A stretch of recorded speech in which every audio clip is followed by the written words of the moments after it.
Yo, what up, friends? Welcome back to another live UFC pre-show. We are here for UFC 285, the return of one of the GOATs, Jon Jones, coming back to try to take the heavyweight championship versus Ciryl Gane. And we have your favorite Ball and Buds podcaster, correspondent, hero, MMA, and combat sports expert, Clubber D, the Combat G, also a Suns fan, Kevin Durant, just back off the injured list. My friend, how are you doing, and what do we got going on today? You know, first, before we get to the nitty gritty, before we jump in the pot, I'm a little ticked off because you did a great podcast your last episode, and that was with I think it was Jay from with Unfair Sports. Yeah, Jay from Unfair Sports. Yeah, that's his name. So thank you. Apparently, you put the budget on him, and that's why I'm at home instead of at the T-Mobile Arena for the fight. I was supposed to fly out there. Okay, I'm trying to not get mad in my mind right now because, you know, we're going live. We got people watching, people from Budapest all the way to Singapore. They're all watching right now, and they're actually texting me right now on my flip phone. But I don't want to get to that. So I had 6 moms and 4 deprived wives that I was supposed to see at the Cosmopolitan in Vegas.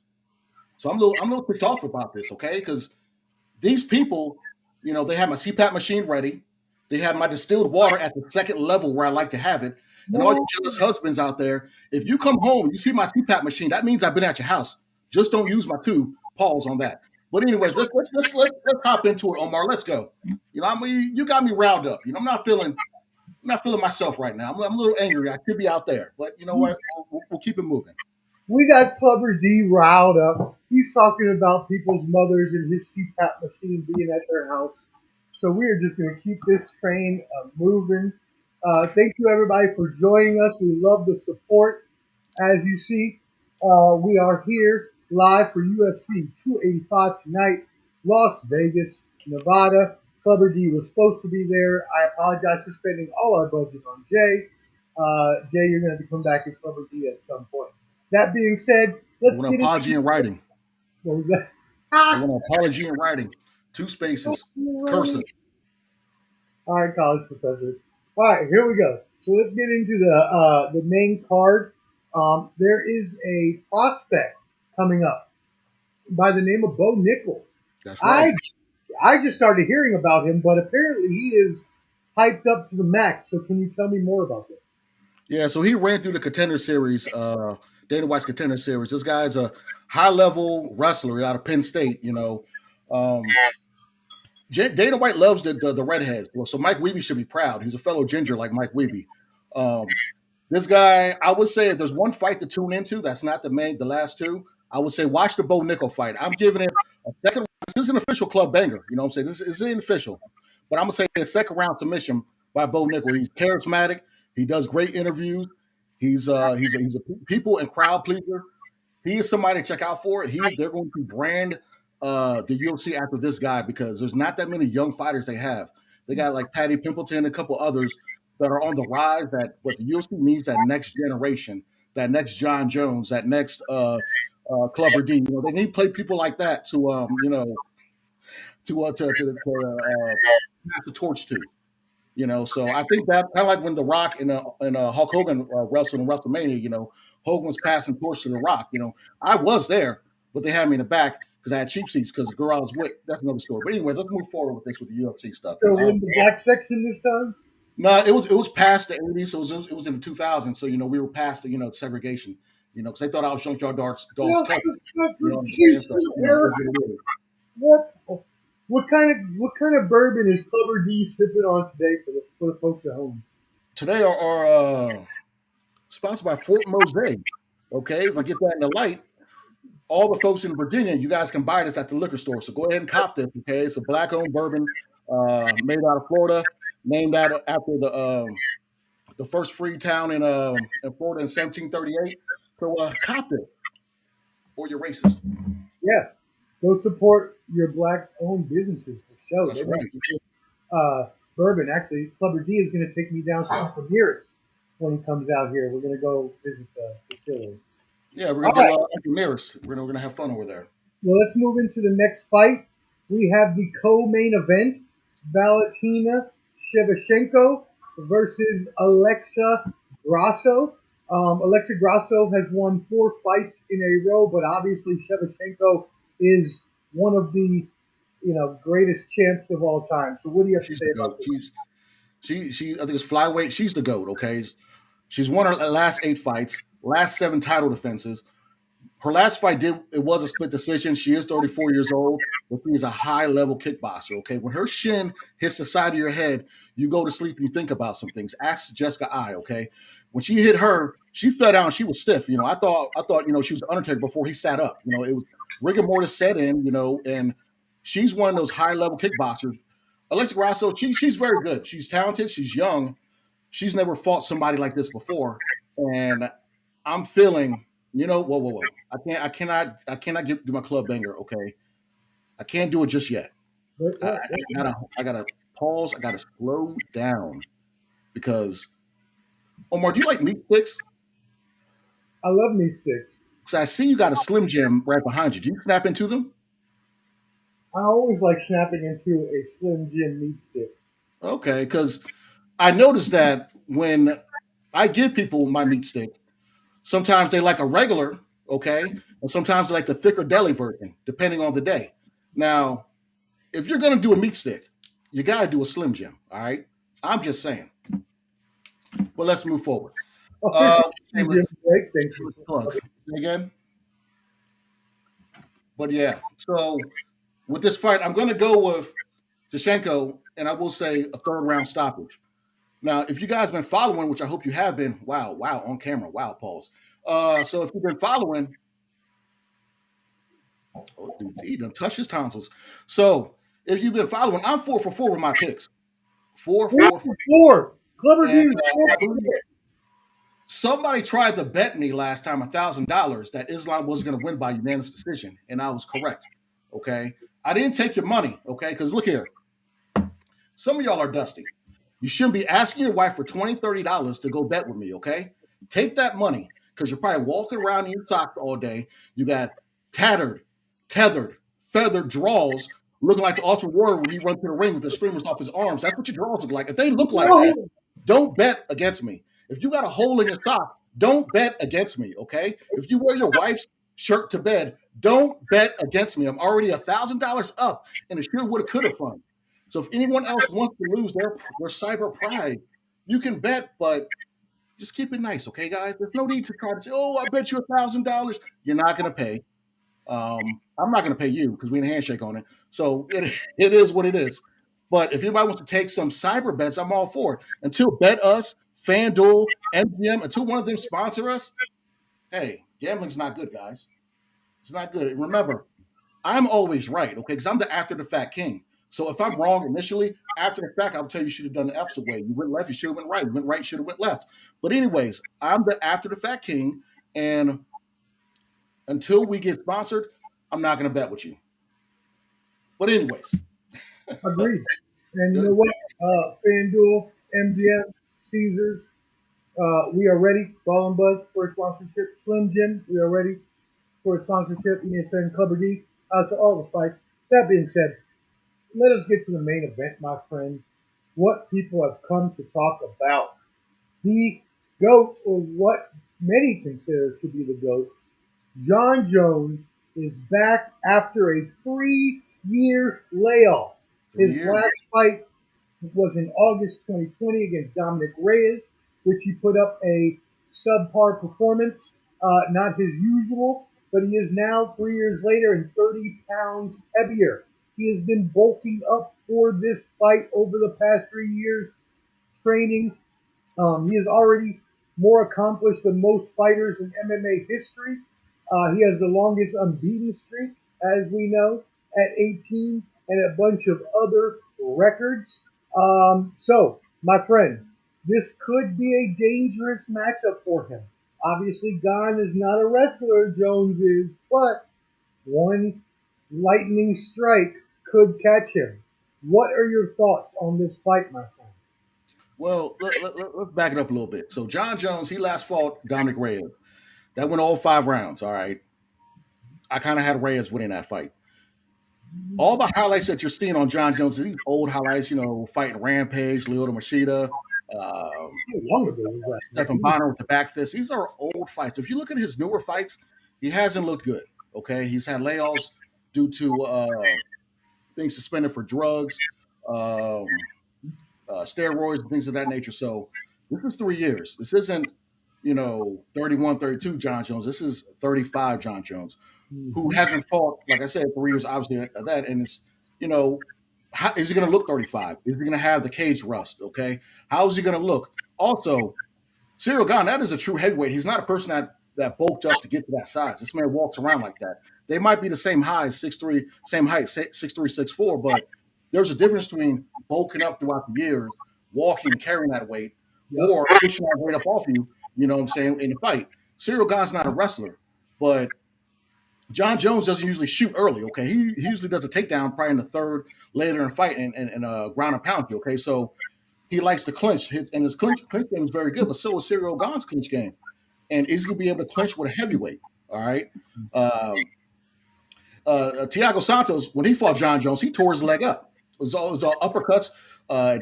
John Jones had to be helped out the cage after that fight, and that was another debatable. And Thiago Santos tore his ACL in that fight and still put up a debatable fight against John Jones. So the last time we saw him, he's looked human. He fought Anthony. Let me stop you right there. Hold on, let me stop you right there real quick, somebody, please. Because I have to ask about this. Because I did read somewhere online that someone who was analyzing this fight said pretty much along the same lines of how Gane could win would be using the leg kick. So do you think that is an Achilles heel of Jones that Gane could look to exploit to win the matchup? It could, but I personally see it going as, if you look at John Jones, you look at his physique right now. He is very top heavy. He still has those skinny, thick legs. Okay, when he's throwing these kicks, all right, Ciryl Gane, he got thicker legs. So pop, let me stop that. Anyways, I think Ciryl Gane is going to wear him out. Okay, he's a proven kickboxer. Jones needs to get in close to do what he has to do to win the fight. Can he do it? Can he do his normal game plan against a bigger guy who's light on the feet and that can strike? Okay. Francis Ngannou and Ciryl Gane fight was kind of boring because Gane was worried about his power and not worried about takedown. That's why he got taken down by Francis Ngannou on one leg because I believe he had torn ACL in that fight. So him going into this fight knowing all this stuff, I feel Gane's gonna have a better game plan moving forward fighting John Jones. I like John Jones in the cage, but if you look at his last body of work, it hasn't been lights out. You know what I'm saying? So, and that's against 205 guys. Now he's going against a hard-hitting 240, 250-pound man who's going to try to kick his head off. You know what I'm saying? So, hold on. So, so Jones obviously has the wrestling advantage in this match. Yes. Is there a striking advantage for Gane? Not at all. About the same? Not at all. Not at all. He doesn't. He has long arms, yes, but he doesn't really. It's not like he's a boxer. He doesn't really keep you at bay. And if you look at his early fights, you can name almost every single fight where there's a eye poke. Okay, Jones is known for doing that. Now, if it depending who's the ref and if they warn him, and because I know they changed the gloves, so where the gloves you could be like this. Now the gloves are kind of curved when you're like that. But Jones is always one of the dirtiest fighters with doing the eye poke. Also, he likes to do it's a legal move, but he likes to kick the front of the knee. All right. Yeah, he likes to kick right where the knee is. He did at the Rampage, and Rampage said it messed him up for years after. So Jones likes to do things like that. It's legal, so I'm not going to fault him for that. Eye poking, I will, say, hey, that's messed up. You shouldn't do that. But the kicks to the knee, he does do that stuff. But is he going to give himself up to try that, to attempt that move against somebody that can sweep him or take his block off? So Jones does have the advantage on the ground, but can he get him on the ground and can he keep him on the ground? It's not like Jones is going to start the fight and be like Champshot, who I cannot pronounce his name, who will go in and just I don't want to. I'm gonna call him cum shot, but chop shot, whatever his name is. But yeah, so he'll take you down. He's a wrestler. He's not gonna stand up. Jones has to stand up, then take you down. That whole stand up experiment is not gonna be the same with Ciryl Gane. It's just not gonna happen. So I'm going with Gane in this fight, and it will be a 4th round stoppage. All right, that 4th round stoppage. You heard it right here. Banger. You got dang Skippy.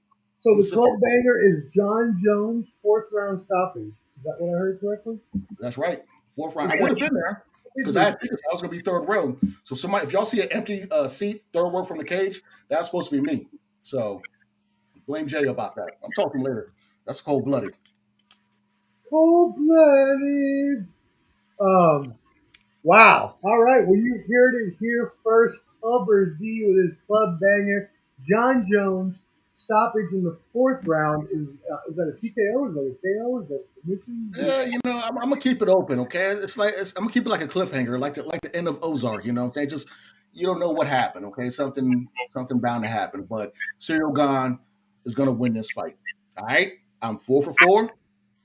Like all 4 of someone's mother's limbs on the floor when I'm in the room. So it is what it is, okay? Wait a second. Hold on. I think I completely misread everything. Did you just say Ciryl Gane was going to win the fight? You goddamn right. Yes.